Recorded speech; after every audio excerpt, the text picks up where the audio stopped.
லோக்சபா தேர்தலில் அதிமுகவுக்காக உழைக்க இருப்பதாக தமிழக அரசின் அண்ணா விருது பெற்ற பண்ருட்டி ராமச்சந்திரன் தெரிவித்துள்ளார்.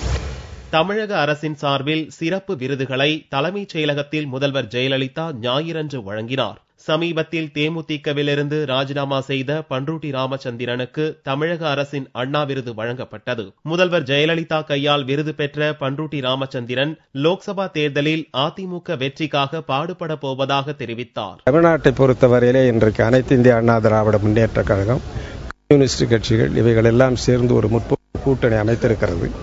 ஆகவே ஒரு முற்போக்கான சமுதாயத்தை அமைக்க வேண்டும் என்று எந்த கருத்தை, லட்சியத்தை அறிஞர் அண்ணா அவர்கள் வற்புறுத்தினாரோ அதன் அடிப்படையிலே அவர்களுக்கு ஆதரவு தருவதோ ஆதரவு தேடுவதோ நம்முடைய தலையாய கடமை என்பதை நான் இன்னும் வற்புறுத்துகிறேன். இவ்விழாவில் ஈவேரா விருது சுலோச்சனா சம்பத்திற்கும், அம்பேத்கர் விருது பிரகாஷ், திருவிக்க விருது அசோகமித்திரன், கி.ஆ.பே. விஸ்வநாதம் விருது ஜெயதேவன், காமராஜர் விருது ஐயாறு வாண்டையார், பாரதியார் விருது ஞானசம்பந்தன் மற்றும் பாரதிதாசன் விருது ராதா செல்லப்பனுக்கும் வழங்கப்பட்டது.